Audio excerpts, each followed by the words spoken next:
I still believe that there was a lot of adaptability and resilience that came out of the pandemic, but I also do believe that there was also a lot of unresolved trauma that occurred during that period of time. That in taking the time to actually look at, okay, where have I come? What have I been able to adapt to in the past? And what resources do I need in the future? And I would say one of the most powerful resources of the 21st century and the most important is the ability to focus. That is one skill that I would say 99.9% of us are lacking in. Collective Insights is a voyage through topics and technologies revolutionizing human well-being. Groundbreaking approaches for a better world and a better life await you. Welcome to Collective Insights. Hi, Ben Angel here, long-term partner of Qualia and big fan of Collective Insights. Before today's episode, let me share why Qualia became such a respected brand for me. So I've wanted to be a successful writer ever since I was a child. But for years, my mind wasn't cooperating. It was too scattered, too unfocused, and too easily exhausted to actually buckle down and maintain the writing pace and quality of prolific authors. But in recent years, I've published 3 best-selling books that have transformed my life, and much of the credit in my huge jump in productivity goes to Qualia Mind. Qualia Mind is the world's most advanced brain nutrition, with 32 vegan, non-GMO, gluten-free ingredients packed into one serving a day with stunning support for focus, mood, memory, and what I needed, the drive to get things done. And with a 100-day money-back guarantee, there's no risk in trying the difference for yourself.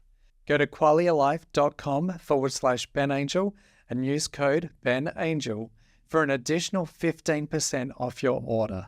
That's qualialife.com/BenAngel to try the ultimate blend for brain health. Welcome to Collective Insights. My name is James Schmachtenberger. I'm the co-founder and CEO of Qualia Life Sciences. I'm your host today. And today we are joined by Ben Angel. Ben is an award-winning and several time over best-selling author. And for over 2 decades, he's been working with leaders and institutions on how to leverage things like technology, biology, psychology for optimal performance. And today we're going to be focusing on content around his new book on how to become increasingly adapted for a rapidly changing world in the face of AI. Ben, thank you so much for being here. It's great to be here. So I guess before we dive into some of the content, I'd love to just start off and find out what inspired you to write a book on AI and how to make sense of it. Well, for the past 20 years, I've educated entrepreneurs and businesses in not just psychology, self-help, but also technology. But in particular, for the past 9 years, I've been a weekly video contributor for entrepreneur.com, which is part of the Entrepreneur Magazine network. And it was at the very start of last year that, like everyone, we started seeing all of these AI tools coming into the market very quickly. And I recorded a video. It was called The Dark Side of ChatGPT. And it looked at 7 very specific predictions that I had back in January of last year, which now all have come true at this point. And that video just blew up on the network. I think I had over 3 million views within a week. And that was the point where I reached out to Entrepreneur Press, who have been my publisher for the last, I've published 4 books with them now, and said, look, we really need to cover this topic because I don't think the general population, and especially entrepreneurs, really understand the changes that are about to occur, let alone how do we psychologically adapt to those changes. So that led to the new book, The Wolf is at the Door. I'd love to kind of dive largely into what sort of the psychological impacts are likely to be, as well as, how people can think about becoming more prepared and more adaptive. I think most people at least have some degree of awareness that AI, either currently or over the next few years, has the ability to outperform humans at almost every task. And then beyond the scope of just outperforming at a given task, has the ability to generate new concepts of what should be done and then self-organize to be able to do those as well or better than most people could. Right. So that is a fundamentally different kind of technology and fundamentally different kind of change than anything that the world has ever seen. So, like with that in mind, beyond just the what the fuckness of it all, at the level of the individual, what are some of the key things that you see people can do to build their adaptive capacity? The very first step is to take some time out to fully understand and update our framework of the world. And that means understanding AI literacy, understanding how AI works, how it will change the economy, how your personal or individual industry will be impacted. By upgrading your framework, then you're able to start the incubation process of what you may need to do next. And there was a man named Graham Wallace, and he was from the UK. It was in the 1920s. He actually came up with a creative process. And funnily enough, he came up with this concept a couple of years before the Great Depression. And it follows four phases. The first one is preparation. The second phase is incubation, which is taking the time out and allowing your brain to connect all of these various patterns. The third phase is illumination, where you finally get that answer of going, okay, here's what I need to do next. And then the final stage is verification, confirming that that is in fact the right step to take. But most people get stuck in the preparation phase, constantly doing research and failing to take a step back and allow your mind to make those connections. The reason that artificial intelligence is so powerful is because it uses pattern recognition. Now, for humans, that's intuition, right? As we go about our day-to-day lives, we get exposed to different pieces of information. Then over time, we might be out walking with a friend and suddenly the idea pops in your head and the pattern is complete. AI speeds that process up. And one of the challenges that we have is we're a very impatient society. There was an interesting story I uncovered in writing this book, which is during the Great Depression in Manhattan, there's the New York Public Library. Now, if you've ever seen Ghostbusters, you will have seen this in the very opening scene. And I'm not sure if you saw the latest Ghostbuster movie. I watched it on the weekend. I didn't see the newest one, but I saw the originals. Yeah, so in front of the library, there are two pink marble lions, and they're huge. During the Great Depression, Mayor LaGuardia, he actually renamed those lions Patience and Fortitude because he felt that they were the values that New Yorkers needed to get through the Great Depression. Now, unfortunately, in the new Ghostbusters movie, Fortitude gets shot in the face by one of the Ghostbusters,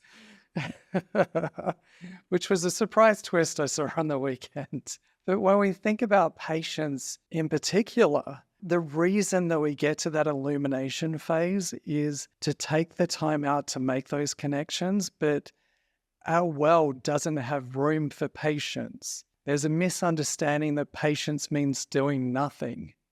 It doesn't. It means quietly collecting all of the information and gathering the resources so you can take the next step. Then when we connect that with fortitude, that's the ability to be able to push through what you've got to push through in the coming years. And for people, I think one of the reasons I wanted to write this book was for my own personal interest. Every 3 years, on average, I write a brand new book, and it's my personal evolution, where I challenge myself to research a brand new topic. And it's a pretty extreme way to do it when you think about it. Sure, there are easier ways than writing a book. But when we look at this, we need to take that step back and just acknowledge it is okay for your emotions to fluctuate when we're going through such sizable change in rapid succession. I mean, the Industrial Revolution was largely confined to the UK for a 70-year period, and they prohibited the export of skilled workers and machinery out of the country to get their competitive advantage. Your competitive advantage right now is getting up to speed on all of the developments, all of the possible ways that it can unfold, and then allowing yourself time to incubate on this so you can carefully map out your next steps. Yeah, I mean, I think that makes sense. I think one of the other ways that I tend to think about this, I'm curious to get your take. So, like, you were talking about some of the things that people can do to research and prepare, but a little bit more from like an external perspective. And then I tend to think about this a lot at like the human internal perspective that in terms of functionality, there's likely not much that AI is not going to be able to outdo us on in the relatively near future. So the only thing that AI might not be able to outdo us on is what it is to genuinely be human. That's questionable. It is questionable. No, I mean, the deeper I delve into this topic, the more confusing it becomes, right? The more inspiring, the more terrifying, but also just more like, what does it all look like? But I guess one of the things that I've been thinking about lately is the role of health and self-resourcing in terms of being able to be increasingly adaptable, not just to AI, but to a world that is fundamentally changing faster than our biology is oriented towards. And I think we have a lot in our society that orients us towards having our attention outside of ourselves. All the things that we have to do, all of the ways that we're supposed to look, be perceived, et cetera, et cetera. But that orientation also causes almost everyone to be in some degree of exhaustion or bordering on burnout or not really self-resourced. And it seems to me that being deeply resourced, almost regardless of what topic matter you're looking at, is kind of the core way to be as adaptive as humanly possible. And I'm curious to get your take on that, how you see that applying here, and then also, what are maybe some of the best opportunities for self-resourcing in light of AI? Yeah, I think you brought up something really important, which is that self-introspection aspect. It's not just looking internally, externally, it's looking internally. And I think for anyone that really dives into artificial intelligence, you're going to come across so many existential questions, such as, what is my purpose if AI can do my faster, smarter, and cheaper than what I can? Now, that's a tough question to answer, and that takes time to answer. It's not an automatic answer that suddenly pops up out of nowhere, because the second you make a right turn, you find that AI may have already replaced that particular skill and you have to turn left again. So the resourcing aspect, I think at a psychological level, is really key. And that's why I dive deeply into the grieving process in the book without people really realizing that that's what I'm doing.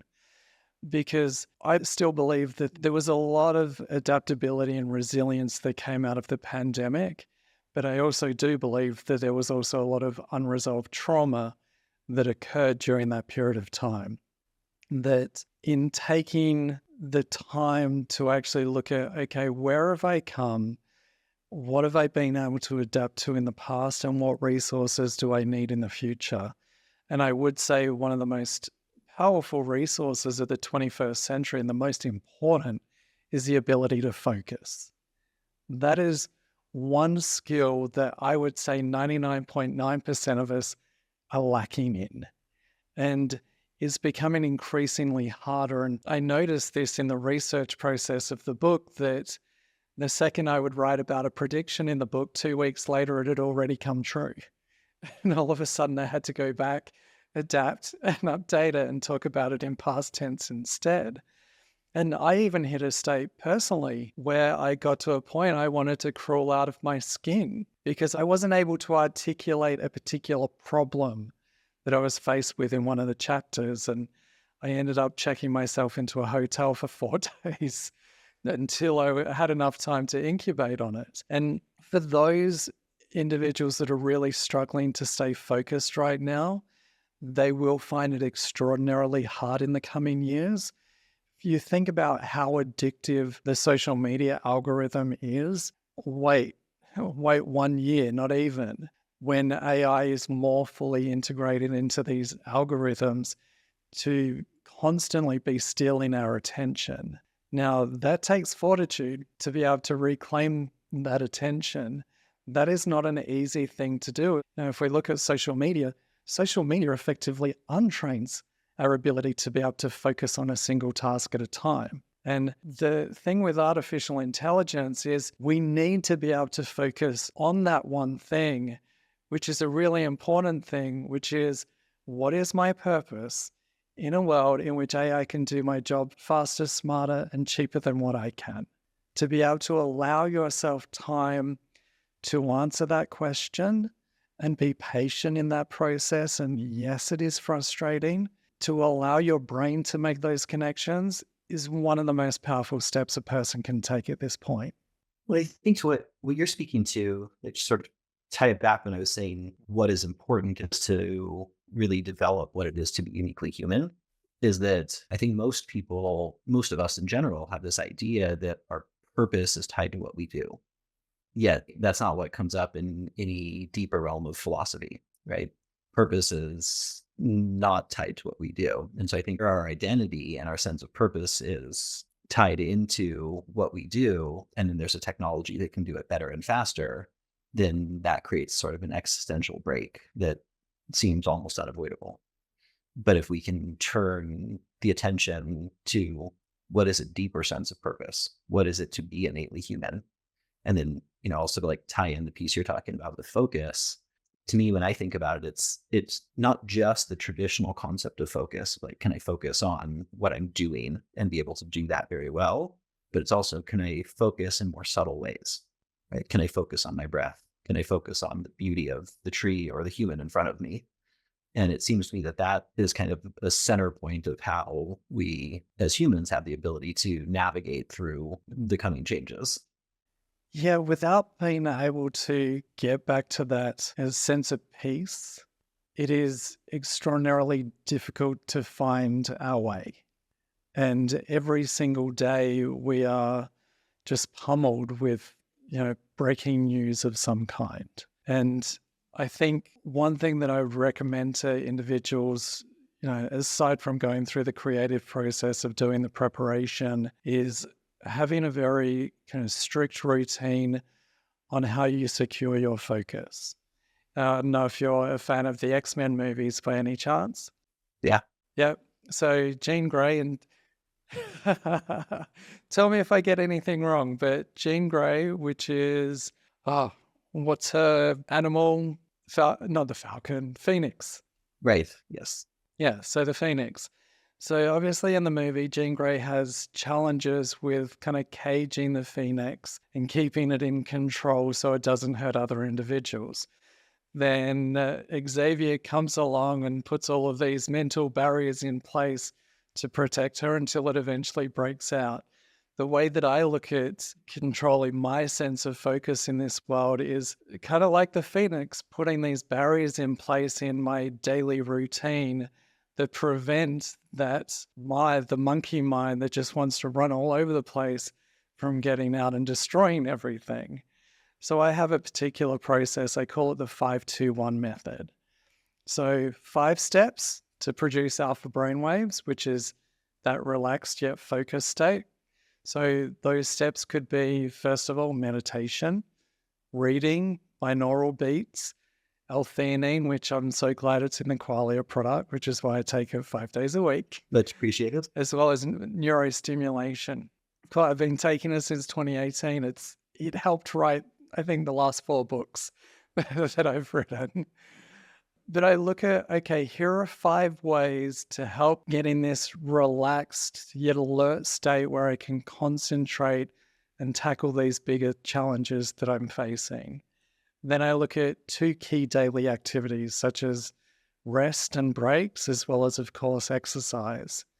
And then the final one of the 5-2-1 method is mental rehearsal.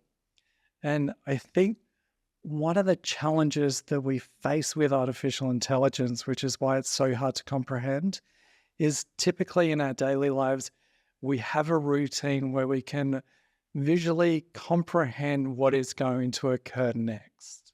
AI comes along and it shatters that because we can't comprehend what is going to occur next, which means it's really hard for us to be present in the present moment. And I think mental rehearsal for me, and I write about it in the book, has helped me through extraordinary moments, including the loss of my father to brain cancer over 20 years ago. But it's something that I also do on a daily basis. I did it before this interview, so I can access a state of flow without thinking about what I'm having to say next. And I think with those that are trying to adapt to artificial intelligence right now, take the time to sit down and visualize the preparation phase, reading, researching, understanding. Just visualize doing that, rewind it, fast forward, rewind it, fast forward. You want to trick your subconscious mind into thinking that you've been there and done it before, which means that there's nothing left to worry about.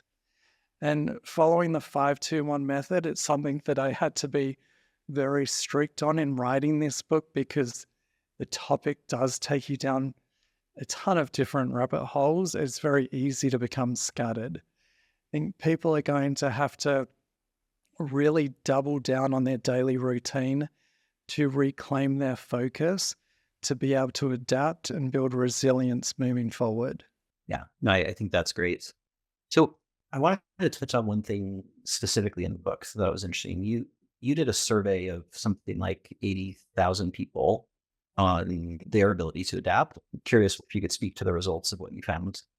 Yeah, so I did this research for my book Unstoppable, which is now it's in a second edition, which covered biohacking.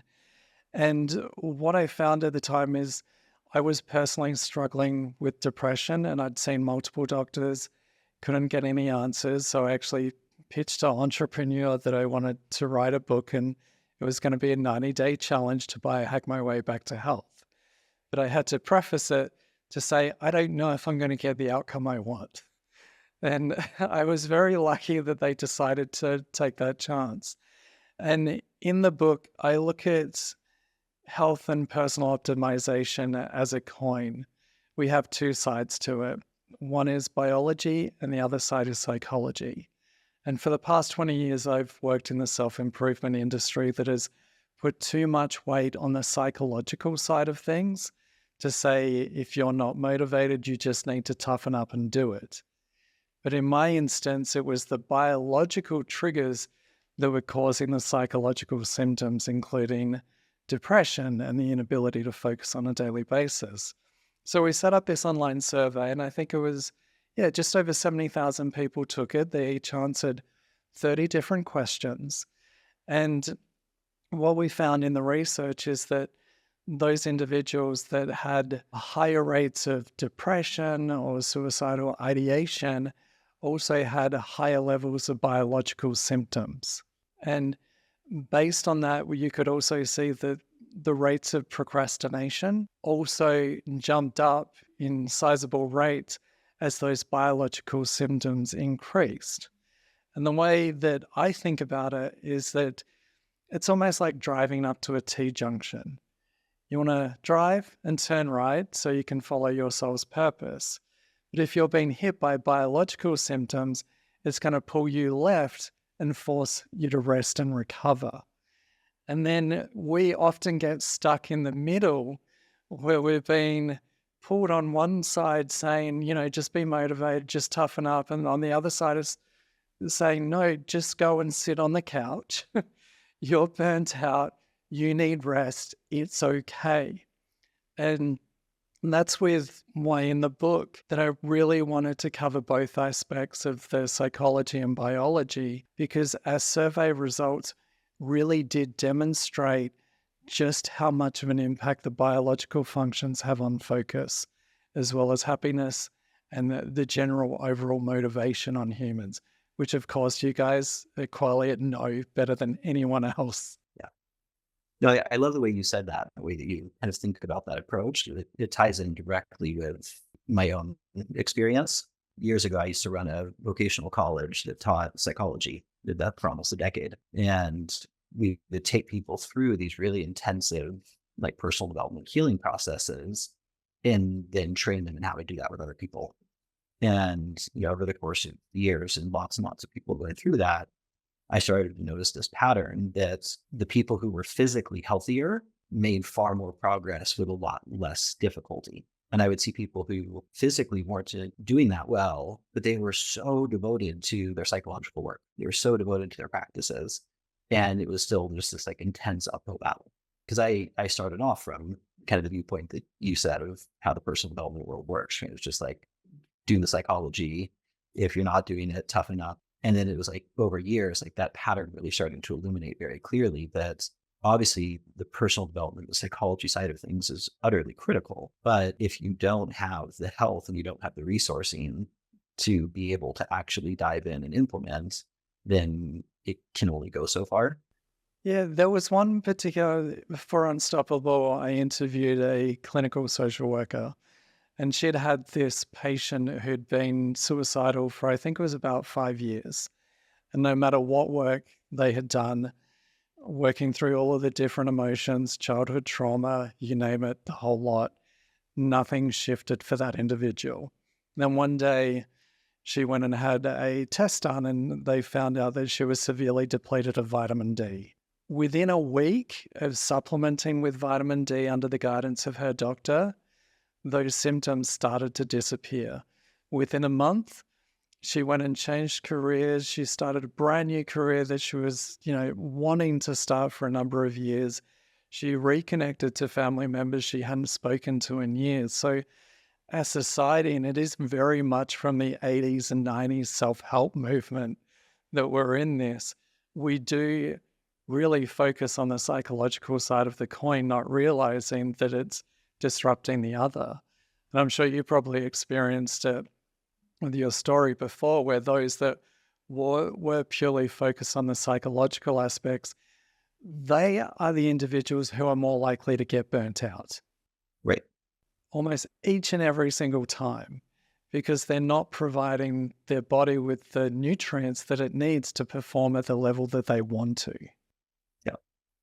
I mean, I've personally gone through that. I think I've had at least 3 cycles of fairly severe burnout in life and, been a highly driven person and done tremendous amounts of psychological work, but for a long time didn't prioritize the importance of the physiological adequately. And then, it's so funny of like, at one point I did a month-long, really intensive cleanse. And all of a sudden my psychology just became so much better. And it was like, Yeah. oh, there was a missing piece here. So suddenly that thing that you've been ruminating on for months or even years, it just disappears, and you didn't have to spend hours in therapy trying to address it. Now, I'm not saying that's true for everything, but the number of cases we've had, I think over 10,000 members take the Unstoppable program, which is an online course that I offer. And we had one guy message me one day saying that he'd spent over $20,000 on medical bills. He took the program, and within a month later, he worked out what the issue was. He went to a different doctor, and suddenly he was feeling 100% better after years of struggling. And I think so much of the medical field operates in individual silos. So we have psychology, we have a nutritionist, we have a personal trainer, we might have a life coach. With that book in particular, I wanted to research and connect all of the modalities and say, here is the framework to operate under, because so much in the biohacking space, there isn't a framework. It's like throwing something at the wall and seeing if it sticks. Right. Which is, I think that's why that book is, very grateful, is done particularly well, because it gave people a framework that they could wrap their head around. And it's a framework that includes the entirety of the human, not just the biology, but also the psychology, the emotion, the spirit. Right? And I think fundamentally that's any system that is going to be effective has to be able to address things holistically. And I think that's a lot of what you were speaking to in this book as how we look at it in relationship to AI is this massive change that's coming. Part of that process is to spend the time and actually study and understand what the technology can do, what it's likely to do in the future, how you can utilize it and or how it might replace certain things and where you would move in relationship to that, but also to focus deeply on improving physiology, building emotional and psychological resilience, right? Doing meditation, doing the therapies that are relevant, and becoming as healthy and as resourced as possible so that as the changes continue to occur and accelerate, you are prepared on every different level, sort of internally and externally. Yeah, because so much of the information around artificial intelligence is, here's the latest tool, here's the new study of it. It can do what a human can do already.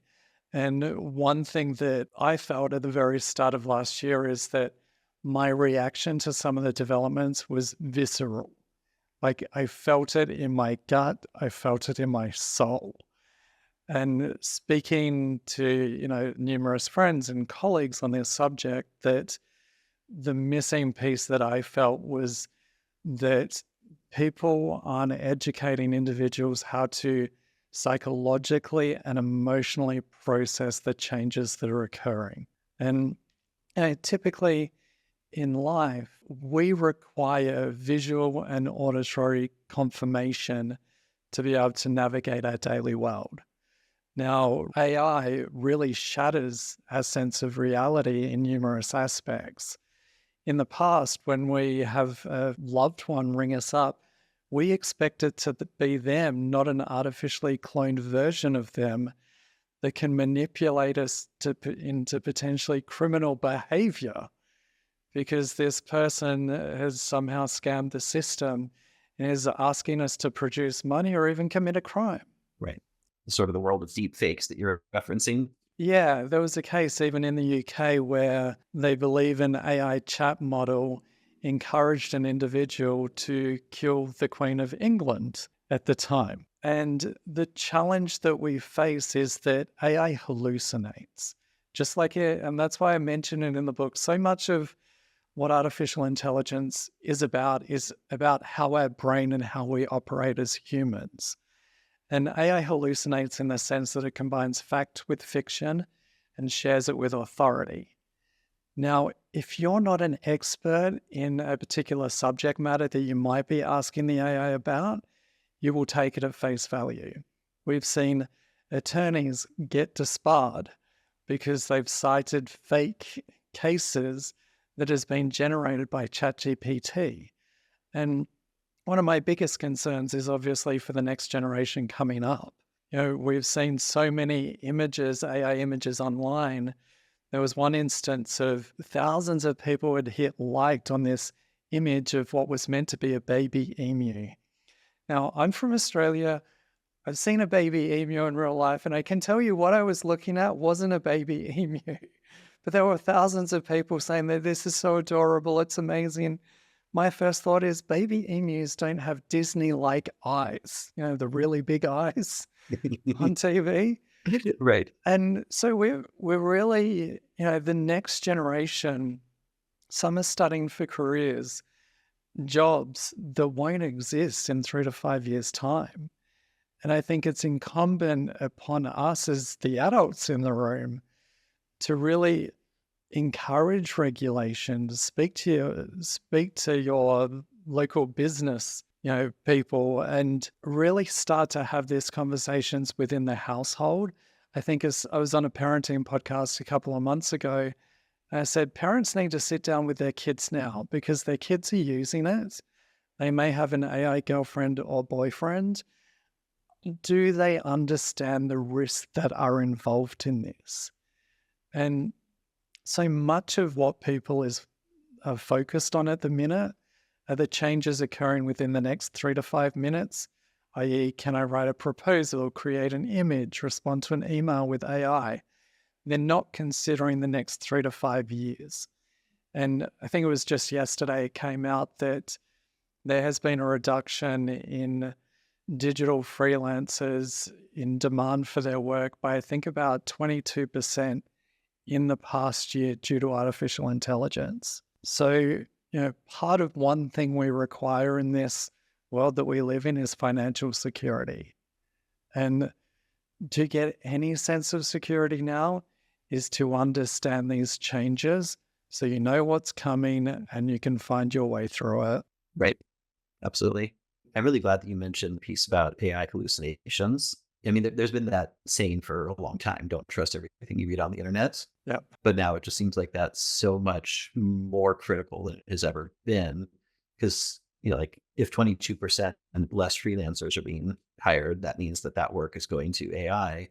And the likelihood of a lot of the information that's being put out being wrong is extremely high. Actually, I think it was yesterday, I was I was kind of curious to see what some of the AI tools could do in terms of research. And so I asked it to kind of synthesize the research on a particular ingredient we use, the copamoniari. Right? And with that, it was like a fairly easy thing to look at because we have massive amounts of research done by an actual qualified research team. And it was interesting because a lot of what it came up with was generally accurate-ish in terms of the outcome, but it referenced multiple studies that fundamentally don't exist. And so like it was saying based on this study of, this population of 6,000 people, well, that study was just never done. It simply didn't happen. So like even though the results weren't profoundly wrong, the process of logic to get there didn't actually make any sense. And in that case, it wasn't horribly wrong, but in many other cases, it will be.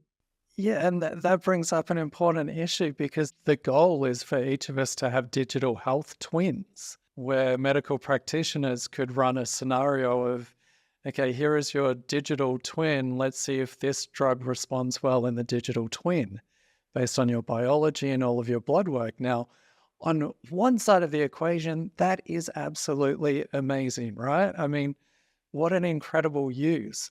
The other side is that, those in artificial intelligence, they still haven't worked out how to stop AI from hallucinating. Now, that could be a life or death scenario when that's rolled out at scale. And coming back to the hallucinations with health and the studies, we've seen that start to infiltrate the medical journal sites already, where they're fictitious studies made up by AI without even an author being attributed to it. And to me, that is highly concerning for the next generation who are looking to study health, for example, where the information that they're getting, and it's not just the final outcome, like you say, it's the thinking process that goes behind it. And one skill that we each require is critical thinking. And there was a study that I think it came out about a week or so ago where they looked at artificial intelligence impact on critical thinking as well as procrastination. And it showed that it severely dropped the ability for people to think critically, which obviously impacts their decision-making skills. And even 2 weeks ago, when ChatGPT went down, there were tens of thousands of people on Twitter complaining, hey, I can't do my code, I can't work on my assignment, I can't do my job because the AI went down. And all of a sudden, millions were forced to use their brain again. And I think that's one issue that we face is you don't want your intelligence to be cut the second the Wi-Fi goes out, which is what is already occurring, and it's occurring faster than I could have ever anticipated. Yeah, absolutely. I mean, this is a huge topic. We could easily go on for hours, but I think we're close to time. So if people want to get your book, if they want to learn more about your work, dive into the domains that you're covering, what are best next steps? Where do people go? Yeah, they can visit thewolfofai.co. So thewolfofai.co, and it's obviously available on Amazon, Books and Noble, and everywhere. I'm very intrigued by people's response to this book because, if anything, I would say it's an unexpected read in the way that it's been done. Yeah, I really enjoyed the book, and I hope that more people read it. I think that this is such a critical domain for people to turn attention to. And the way you laid it out is really quite beautiful, taking people not just through the educational process, but also the grieving process. Yep. And, I think reading the book will probably just cause more questions than ever before, but that actually seems relevant and necessary. That's the whole purpose of the book. That is the number one purpose. People need to be asking questions now. Right. That's to encourage the critical thinking. Couldn't be more important. Yeah. Yeah, I mean, I think where people can use AI to support and enhance critical thinking is beautiful. Where people tend to use it in place of is certainly a dangerous direction to take it. Yeah, absolutely. Well, Ben, thank you so much. Really delight to have you on today, and hopefully we'll have you back. It's my pleasure. It's great to chat about this stuff.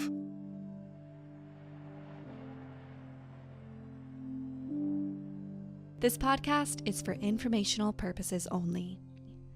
The podcast is not intended as a substitute for professional medical advice, diagnosis, or treatment.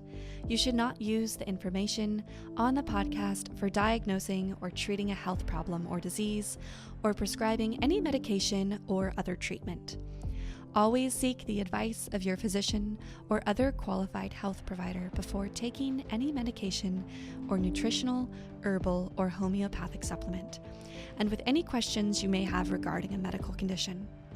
Never disregard professional medical advice or delay in seeking it because of something you have heard on this or any other podcast. Reliance on the podcast is solely at your own risk. Information provided on the podcast does not create a doctor-patient relationship between you and any of the health professionals affiliated with our podcast. Information and statements regarding dietary supplements have not been evaluated by the Food and Drug Administration and are not intended to diagnose, treat, cure, or prevent any disease. Opinions of guests are their own, and this podcast does not endorse or accept responsibility for statements made by guests. This podcast does not make any representations or warranties about guest qualifications or credibility. Individuals on this podcast may have a direct or indirect financial interest in products or services referred to therein. If you think you have a medical problem, consult a licensed physician.